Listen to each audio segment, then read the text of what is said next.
Salam dan bahagia Bapak Ibu hebat. Pagi. Selamat pagi dan salam sejahtera. Pagi. Sebelum kita memulai kegiatan hari ini, saya mohon kiranya Pak Ari memimpin kita dalam doa. Silakan Pak Ari. Baik. Sebelum kita melaksanakan kegiatan pada hari ini, marilah kita berdoa menurut agama dan kepercayaan kita masing-masing. Berdoa dimulai.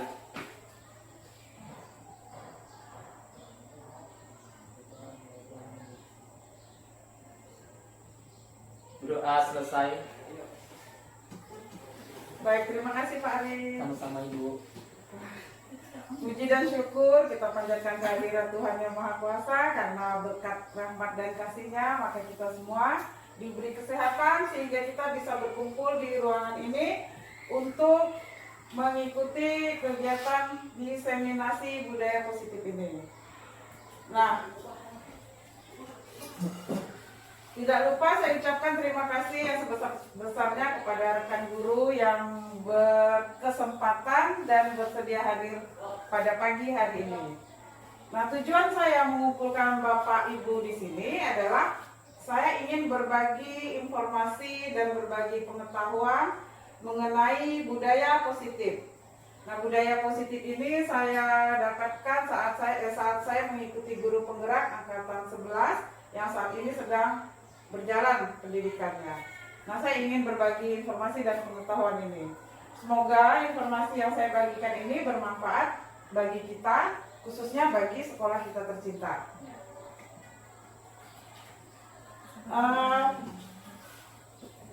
Bapak Ibu bisa lihat di layar ya. Jadi sebelum saya menyampaikan materi ini lebih lanjut, pertama-tama saya akan menyampaikan dulu apa sih konsep-konsep inti dari budaya positif. Ada 8 konsep inti dari budaya positif. Bapak Ibu silakan lihat di layar. Yang pertama ada perubahan paradigma belajar. Kemudian ada nilai-nilai kebajikan. Kemudian disiplin positif, kebutuhan dasar manusia, motivasi perilaku manusia, posisi kontrol guru, keyakinan kelas, dan segitiga restitusi. Bentar dulu ya, nggak muncul ya. Dia nggak mau muncul. Nggak, agak colokannya muncul tuh, udah tuh. Colokannya tuh. Oh iya. Udah tuh. Jelas ya tulisannya. Besar kan? Cukup kan? Nampak nggak? Nampak. Di Pak Uji agak dijelasin. Dibesarkan dikit. Udah tadi si pastor tiba-tiba dia lagi nyari loh. Udah kelihatan dah. Cukup dah kok.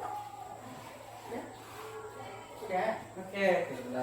Ya bagus kan, nampak jelas ya. Baik Bapak Ibu, saya ingin mengajak Bapak Ibu mengingat kembali dasar-dasar pendidikan menurut Ki Hajar Dewantara. Nah, menurut Ki Hajar Dewantara itu maksud dari pendidikan itu adalah menuntun segala kekuatan kodrat yang ada pada anak-anak agar mereka dapat mencapai keselamatan dan kebahagiaan yang setinggi-tingginya, baik sebagai manusia maupun sebagai anggota masyarakat. Kemudian, menurut Ki Hajar Dewantara lagi, boleh Pak Ari bacakan? Yang mana? Yang pernyataan Ki Hajar Dewantara. Kita ambil contoh itu. Kita ambil contoh perbandingannya dengan hidup tumbuh-tumbuhan. Seorang petani dalam hakikatnya sama kewajibannya dengan seorang pendidik yang menanam padi misalnya hanya dapat menuntun tumbuhnya padi. Ia dapat memperbaiki kondisi tanah, memelihara tanaman padi, memberi pupuk dan air, membasmi ulat-ulat atau jamur-jamur yang mengganggu hidup tanaman padi dan lain sebagainya. Oke. Ini ada di lampiran 1 dasar-dasar pendidikan keluarga. Jadi di sini Ki Hajar dari 2 pernyataan tadi kita dapat menguraikan bahwa menurut Ki Hajar Dewantara tugas atau peran seorang guru itu adalah menuntun. Jadi guru ini menuntun anak-anak sesuai kodratnya, yaitu kodrat alam dan kodrat zamannya, agar mereka mencapai keselamatan dan kebahagiaan baik sebagai manusia maupun sebagai anggota masyarakat. Kemudian yang kedua, guru itu diibaratkan sebagai seorang petani. Petani yang menanam padi di di ladangnya atau di kebunnya. Nah, sebagai seorang petani, misalnya dia mau nanam padi, nggak mungkin dong dia numbuhkan jagung, dia tetap nanam padi, yang tumbuh tetap padi. Nah, dia ini menuntun bagaimana agar padinya itu dapat berkembang dengan baik. Tentunya dia harus memperbaiki kondisi tanah, memelihara tanaman padi, kemudian memberi pupuk dan air, membasmi ulat-ulat atau jamur-jamur yang mengganggu. Nah, jadi menurut KHD, guru itu ibarat seorang petani yang menanam padi atau jagung di kebunnya. Begitu juga dengan sekolah kita, di lingkungan sekolah. Sekolah itu diibaratkan sebagai tanah tempat bercocok tanam.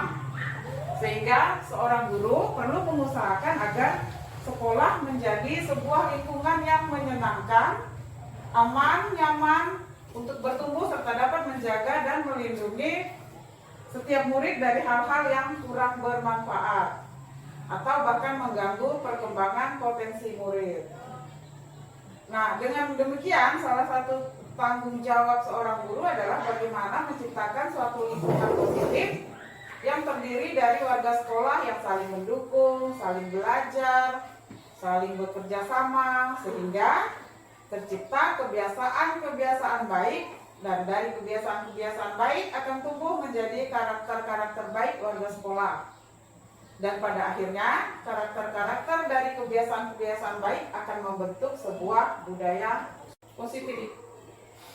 Nah, sebelum mempelajari lebih lanjut tentang budaya positif, kita sesuai konsep intinya tadi yang ada 8, kita mengenal dulu konsep yang pertama, yaitu perubahan paradigma belajar dari stimulus respon kepada teori kontrol. Jadi dalam paparan teori kontrol Dr. William Glasser, kontrol itu didefinisikan sebagai kemampuan seseorang untuk memilih perilakunya sendiri.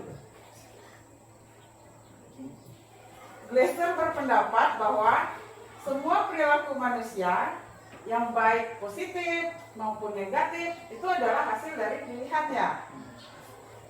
Kemudian perilaku kita ini, tingkah laku kita, sesuatu yang kita lakukan itu adalah upaya kita untuk memenuhi salah satu kebutuhan atau lebih dari 5 kebutuhan dasar manusia. Jadi menurut Glasser itu ada 5 kebutuhan dasar manusia. 5 kebutuhan dasar inilah yang memotivasi atau dasar dari perilaku kita, termasuk murid kita. Nah, apa saja 5 kebutuhan itu? Yang pertama, kebutuhan akan hidup, bertahan hidup. Itu terdiri dari rumah, apalagi makanan, pakaian, reproduksi juga termasuk dari kebutuhan bertahan hidup. Ya Pak, reproduksi juga termasuk ya Pak. Yang kedua, kebutuhan akan kasih sayang. Kemudian ketiga, kebutuhan akan kebebasan. Keempat, kebutuhan akan penguasaan. Dan yang kelima, kebutuhan akan kesenangan. Nah, saya contoh nih, misalnya siapa ya siswa kita? Dwi misalnya. Dwi itu misalnya merebut makanannya Sela saat jam istirahat. Sebagai guru, kita cari dulu. Sebenarnya jangan kita langsung marahin si Dwi, tapi kita cari tahu dulu sebenarnya kebutuhan apa sih yang ingin Dwi penuhi. Kita bertanya kan sama dia, kenapa kamu merebut bekal makan siang Sela? Kalau Dwi menjawab, karena saya lapar. Artinya Dwi ingin memenuhi kebutuhan dasar dia akan bertahan hidup. Tapi jika Dwi menjawab, karena saya suka ganggu Sela, berarti kebutuhan akan Perhatian. kesenangan. Kesenangan kan saya suka, saya senang.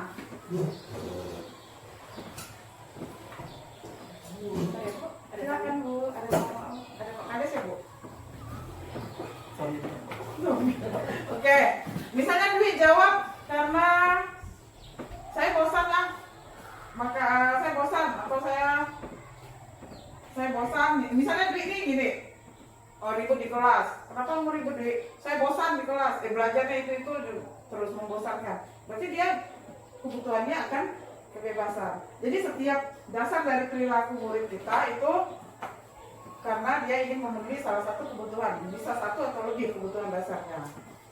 Nah, dalam teori kontrol, kita tidak bisa mengontrol orang lain. Hanya orang tersebut yang bisa mengontrol dirinya. Contoh, misalnya saya Fauji, bukan main kepal-kepalan tangan nih Pak. Buka tangan Bapak. Bisa nggak saya maksa Bapak? Saya bujuk, saya rayu Bapak, tapi kalau Bapak tidak ingin membukanya, tidak kan? Ya.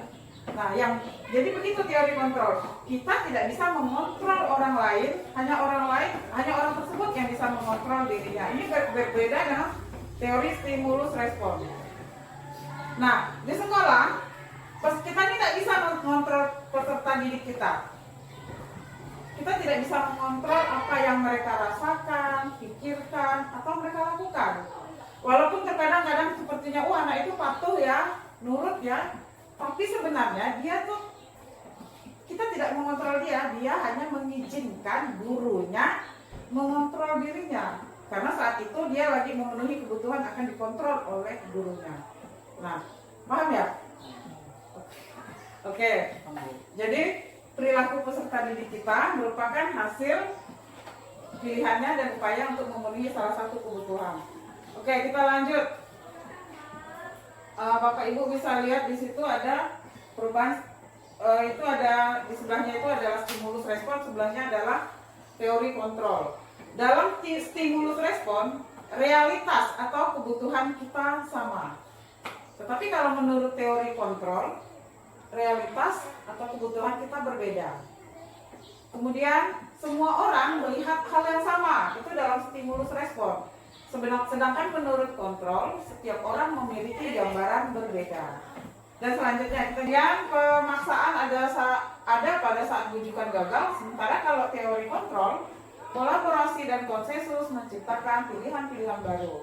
Kemudian kalau stimulus respon model berpikirnya menang kalah, kalau teori kontrol itu model berpikirnya menang-menang, kalau win-win solution. Nah, teori kontrol ini menjadi dasar dari penerapan budaya positif atau nantinya ada juga disiplin positif. Oke, sampai sini ada yang ingin Bapak Ibu tanyakan nggak?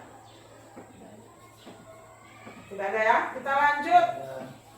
Lanjut ke konsep inti yang kedua dari budaya positif. Positif adalah disiplin positif. Nah, kita nggak asing lah ya dengan kata disiplin. Kalau Pak Fauji gimana? Menurut Pak Fauji apa sih makna atau arti dari kata disiplin itu? Tertib. Tertib. Kalau Pak Ari? Patuh. Patuh. Bulas? Mengikuti aturan yang sudah ditetapkan. Mengikuti aturan yang sudah ditetapkan. Nah, kebanyakan orang itu akan menghubungkan kata disiplin dengan tata tertib, ya enggak? Iya. Ya kan? Kalau kita teratur, kemudian kepatuhan pada peraturan. Nah, disiplin juga sering kita hubungkan dengan hukuman, ya enggak? Kalau anak datang terlambat, enggak disiplin kamu kami hukum, kan gitu. Nah, padahal berbeda. Kalau kita belajar tentang disiplin positif, kita tidak harus memberi hukuman. Justru hukuman itu salah satu alternatif yang harus kita hindari. Dalam budaya kita, makna disiplin itu sesuatu yang dilakukan pada seseorang untuk mendapatkan kepatuhan, ya enggak? Kita cenderung menghubungkan kata disiplin dengan ketidaknyamanan. Taruh ya, hilang lagi tuh, tunggu ya.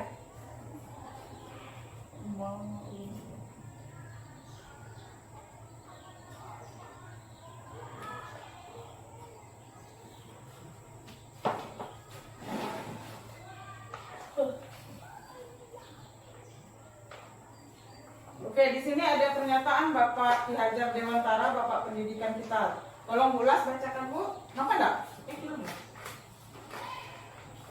Oke, saya bacakan ya. Di mana ada kemerdekaan, disitulah ada disiplin yang kuat. Sungguh pun disiplin itu bersifat self-disiplin, yaitu kita sendiri yang mewajibkan kita dengan sekeras-kerasnya. Tetapi itu sama saja, sebab jikalau kita tidak melakukan self-disiplin, wajiblah penguasa lain mendisiplinkan diri kita. Dan peraturan demikian itulah harus ada dalam suasana yang merdeka. Jadi, Bapak Ibu, kalau Ki Hajar di sini ingin menyatakan yang penting itu adalah disiplin diri, self-disiplin. Nah, apa sih yang dimaksud dengan disiplin diri? Kalau disiplin diri,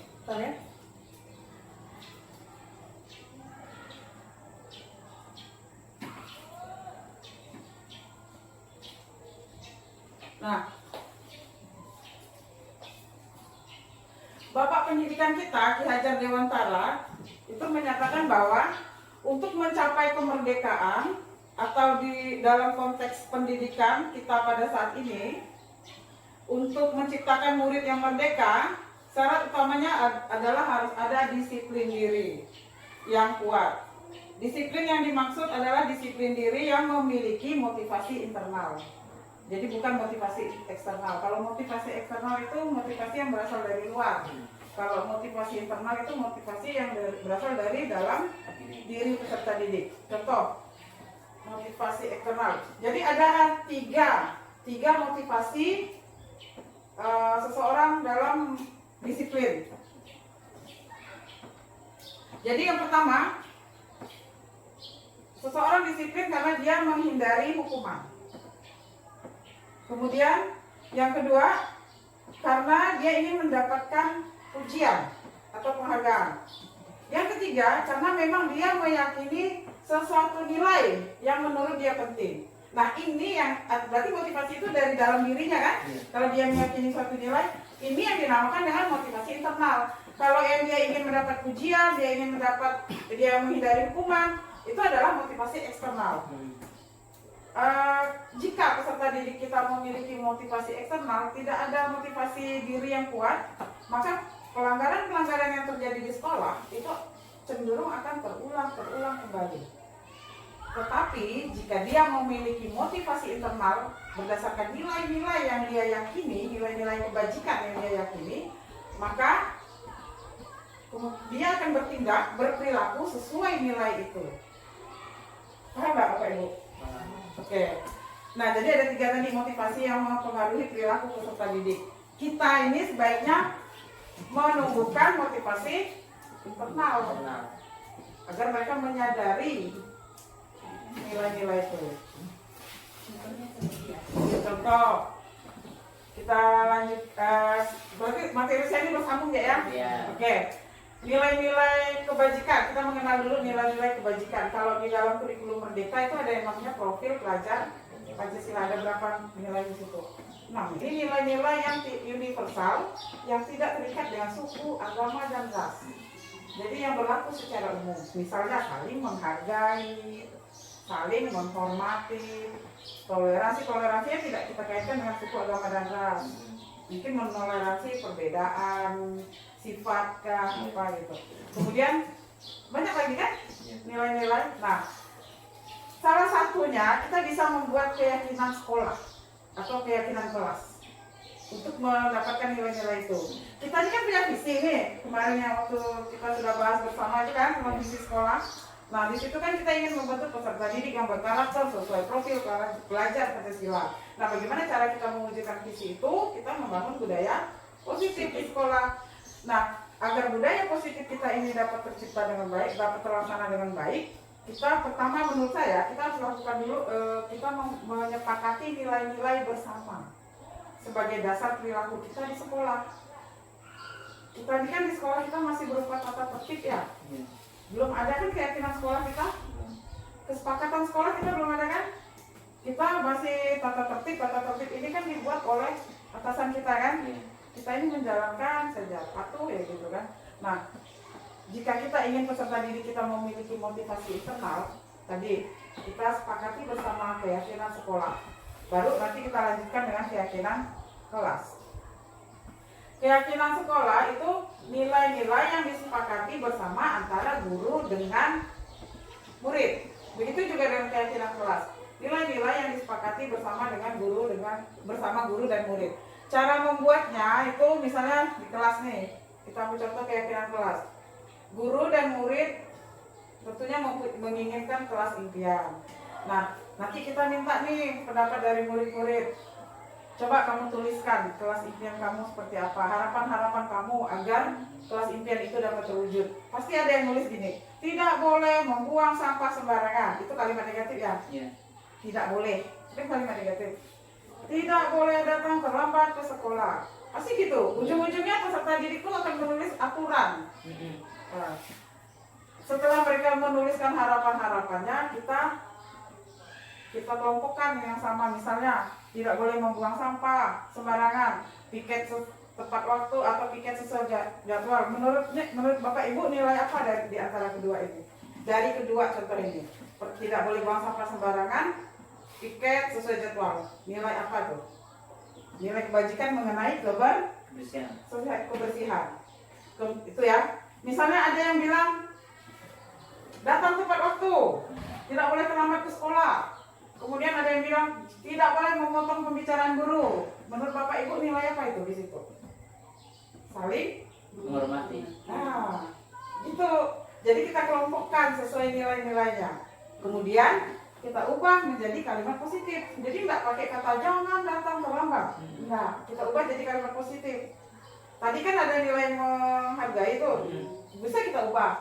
Seluruh warga kelas saling menghargai dan menghormati. Gitu lah. Jadi keyakinan kelas itu tidak menggunakan kata negatif. Paham ya Pak Ibu? Ada yang bertanyakan? Itu nggak boleh kayak sejenis kata tidak boleh, Ya, jangan. itu kalimat negatif. Kita ubah menjadi kalimat positif. Kemudian setelah kita sepakati keyakinan kelas itu biasanya nggak banyak. Kalau peraturan tuh ya peraturan kita banyak sekali ya. Nah aku hafal ya. Tapi keyakinan kelas itu Keyakinan sekolah Bu ya. keyakinan sekolah sama dengan keyakinan kelas. Kita sepakati nanti mungkin ada 5 keyakinan. Pertama ada nilai kebersihan di situ, saling menghargai, saling menghormati, disiplin, tanggung jawab banyak lah kan nanti sesuai dengan apa yang tertera dituliskan. Nah, kita sepakati nilai-nilai itu, kita buatkan dalam poster besar, tempel di kelas sebagai pengingat. Berarti itulah keyakinan kita bersama.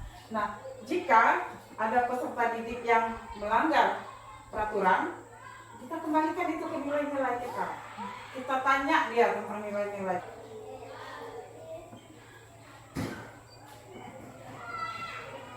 Nah ini Bapak Ibu bisa lihat di sini ada 3 perbedaan hukuman, konsekuensi, dan restitusi. Kalau kita melakukan hukuman, peserta didik akan mendapatkan identitas yang gagal. Sementara jika kita menerapkan konsekuensi dan restitusi, maka itu mengarah ke identitas yang sukses. Nah, kalau hukuman, sesuatu yang menyakitkan itu harus terjadi. Sementara kalau konsekuensi sesuatu harus terjadi. Dan restitusi itu merupakan pilihan. Itu perbedaannya. Konsekuensi misalnya gini, kalau ada siswa yang terlambat. Kalau hukuman biasa kita langsung menghukum cuci WC, ya enggak?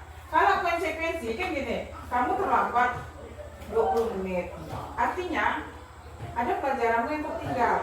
Jadi jam istirahat, saat teman istirahat, kamu harus mengejar ketertinggalan kamu tadi yang selama 20 menit tadi gitu. Itu konsekuensi kan. Kemudian kalau restitusi ini merupakan pilihan. Nah, kemudian kalau hukuman tidak nyaman untuk murid atau anak dalam jangka waktu yang panjang, sedangkan konsekuensi tidak nyaman tapi jangka waktunya pendek. Sementara restitusi dia menguatkan dalam jangka waktu yang panjang. Kemudian kalau hukuman, korban mendapatkan keadilan. Kalau konsekuensi, korban bisa diabaikan. Sementara restitusi, korban mendapatkan ganti. Kemudian kalau hukuman, murid akan tersakiti. Konsekuensi, murid dibuat tidak nyaman. Kemudian kalau restitusi, murid mendapatkan penguatan.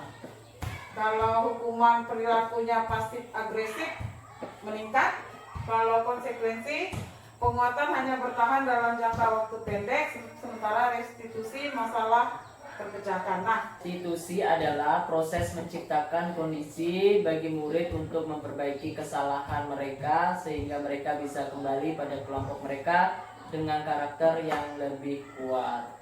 ya menurut Gosen tahun 2004, restitusi itu proses menciptakan kondisi bagi murid untuk memperbaiki kesalahan mereka sehingga mereka bisa kembali pada kelompok mereka dengan karakter yang lebih kuat. Jadi kalau dalam restitusi itu ada proses kolaboratif yang mengajarkan murid untuk mencari solusi untuk masalah dan membantu murid berpikir tentang orang seperti apa yang mereka inginkan. Tentunya sesuai dengan nilai-nilai yang telah kita sepakati kemarin, kita sepakati bersama kan melalui keyakinan sekolah atau keyakinan kelas.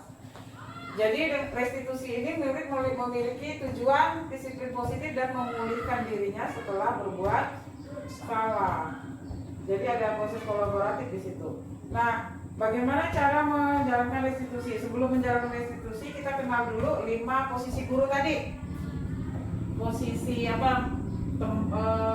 Pemberi hukuman, kemudian pembuat bersalah, kemudian apa lagi? Pemantau, teman, dan terakhir adalah manajer. Kita bedakan satu-satu ya. Seorang penghukum itu biasa menggunakan fisik dan verbal. Jadi kalau orang yang suka menghukum itu dia mengatakan bahwa sekolah memerlukan sistem atau alat yang lebih menekan murid lebih dalam lagi. Biasanya seorang penghukum itu akan berkata, patuhi aturan saya, atau awas, ngancam ya, kayak ngancam gitu. Kamu selalu saja salah. Nah, kalau guru dalam posisi penghukum biasa dia akan mengatakan itu. Selalu, pasti selalu ya, kamu yang terakhir selesai. Nah, kalau orang penghukum ini dia percaya jika menegakkan aturan itu salah satu-satunya cara untuk mendapatkan disiplin. Nah, itu kalau posisi penghukum. Nah, sekarang kalau posisi pembuat merasa bersalah. Kalau pembuat merasa bersalah ini biasa bahasanya beda dengan penghukum. Kalau penghukum tuh bahasanya nyaring, tegas gitu kan, terkesan agak kasar lah kalau menurut saya. Kalau pembuat rasa bersalah ini lembut dia biasanya. Tapi kata-katanya ini tidak nyaman sebenarnya, membuat peserta didik ini merasa tidak nyaman, merasa bersalah atau merasa rendah diri. Contoh, posisi membuat merasa bersalah ini biasa mengatakan, ibu sangat kecewa sekali dengan kamu, tapi dengan bahasa yang lembut dia ngomong. Kemudian, berapa kali bapak harus memberi tahu kamu ya? Kemudian gimana coba kalau orang tua kamu yang tahu, orang tua kamu tahu kamu berbuat begini. Jadi bahasanya tuh lembut, tapi bahasa dia ini membuat peserta didik merasa tidak nyaman, kemudian merasa bersalah. Nah, kemudian posisi teman. Kalau posisi teman ini biasanya guru tidak akan menyakiti murid. Dia memposisikan dirinya sebagai teman murid. Bahasa dia tentunya lembut. Kalau ngomong itu dengan wajah yang bahagia, gembira. Contohnya ya, ayo bantulah demi bapak ya, gitu. Jadi kayak teman ngomongnya. Ayo ingat tidak bantuan bapak selama ini. Ya sudah, kali ini tidak apa-apa. Nanti ibu bantu bereskan. Jadi kita memposisikan diri kita sebagai teman bagi mereka. Kenapa? Sebenarnya bagus nggak? Ada bagusnya juga ya, kita jadi akrab kan? Iya. Cuma yang tidak baik itu peserta didik jadi tidak mandiri. Dia bergantung pada kita, dan jeleknya lagi kalau posisi teman ini selalu kita terapkan, peserta didik itu akan patuh kepada guru tersebut saja. Tapi dia tidak akan mau mendengar guru lain. Nah, itu posisi teman. Posisi selanjutnya pemantau. Pemantau ini memantau berarti mengawasi. Biasa dia lebih mengikuti aturan-aturan, kemudian mengikuti konsekuensi. Jadi pada saat kita mengawasi, kita bertanggung jawab atas perilaku orang-orang yang kita awasi. Posisi pemantau berdasarkan pada peraturan-peraturan dan konsekuensi. Contoh, ada murid datang terlambat, apa yang kamu lakukan? Gitu. Kalau posisi pemantau, sanksi atau konsekuensinya apa? Misalnya, kenapa kamu datang terlambat? Karena saya lambat bangun. Kamu tahu sanksi atau konsekuensinya apa? Nah, itu pemantau. Tapi kalau penghukum dia nggak nanya, dia langsung hukum. Nah, kalau seorang pemantau itu mengandalkan perhitungan, catatan, dan data yang dapat digunakan sebagai bukti atas perilaku seseorang. Posisi terakhir adalah manajer. Setiap guru itu diharapkan mencapai posisi ini. Posisi manajer. Posisi manajer itu adalah posisi di mana guru berbuat sesuatu bersama dengan muridnya, mempersilahkan murid mempertanggungjawabkan perilakunya, mendukung murid agar dapat menemukan solusi atas permasalahannya sendiri. Nah, dalam menerapkan posisi manajer ini kita mengenal ada yang namanya segitiga restitusi. Segitiga restitusi itu dia terdiri dari 3 tindakan. Jadi jika ada pelanggaran yang dilakukan oleh peserta didik, maka diharapkan guru menyelesaikannya menggunakan pendekatan segitiga restitusi. Nah, dalam segitiga restitusi itu ada tiga langkah untuk menyelesaikan pelanggaran. Yang pertama, menstabilkan identitas. Kemudian yang kedua, validasi tindakan yang salah. Kemudian yang ketiga, menanyakan keyakinan. Contoh nih. Nah, bagaimana cara menerapkan ketiganya? Ini ada panduannya ya. Nih, Bapak Ibu bisa lihat di situ segitiga restitusi yang bagian dasar itu adalah menstabilkan identitas. Contoh, misalnya ada siswa yang melakukan pelanggaran. Pertama yang kita lakukan itu stabilkan dulu identitasnya dengan mengatakan, tuh contohnya, kita bisa mengatakan begini kepada mereka, setiap orang pasti pernah melakukan kesalahan. Itu kita menstabilkan dulu identitasnya. Kamu bukan satu-satunya yang pernah melakukannya. Nah, coba nanti Bapak Ibu terapkan. Misalnya ada siapa ya siswa kita yang suka ini. Saat kita berkata seperti itu, mustahil bagi dia untuk melawan. Biasanya dia yang emosinya lagi tinggi. Kalau kita berkata seperti itu, tentu emosinya pasti langsung turun. Kemudian yang kedua, memvalidasi tindakan yang salah. Kalau penghukum kan langsung kamu salah, gitu kan? Tapi kalau segitiga restitusi tak gitu. Kita tidak langsung memvonis dia salah, tapi kita validasi dulu tindakan yang salah. Kita bisa mengatakan seperti ini. Kamu tentunya punya alasan mengapa melakukan itu. Setelah kita menstabilkan, kita validasi, kamu tentunya punya alasan mengapa melakukan itu. Kemudian adakah cara yang lebih efektif untuk mendapatkan apa yang kamu butuhkan? Contohnya gini, kayak kemarin saya dapat kejadian April, si nangis di kelas. Rupanya setelah diusut gara-gara April ketawa. Kebutuhan apa sih sebenarnya yang April inginkan saat itu? Kebutuhan yang April butuhkan saat itu adalah kebutuhan akan kesenangan. Dia ingin bersenang-senang membuat Esti menangis. Nah, saya bisa untuk memvalidasi tindakan April yang salah, saya bisa mengatakan, kamu boleh bersenang-senang, ibu juga mau bersenang-senang, setiap orang butuh bersenang-senang, tapi tahukah kamu yang kamu lakukan itu menyinggung perasaan temanmu. Nah, itu salah satu cara untuk memvalidasi tindakan yang salah. Setelah kita memvalidasi tindakan yang salah, baru kita menanyakan keyakinan. Makanya tadi saya sudah jelaskan tentang keyakinan kelas atau keyakinan sekolah kan. Nah, inilah pentingnya kita perlu keyakinan sekolah atau keyakinan kelas. Jika ada peserta didik yang melakukan pelanggaran, di tahap terakhir dari segitiga institusi, kita bisa menanyakan keyakinan yang telah kita sepakati bersama.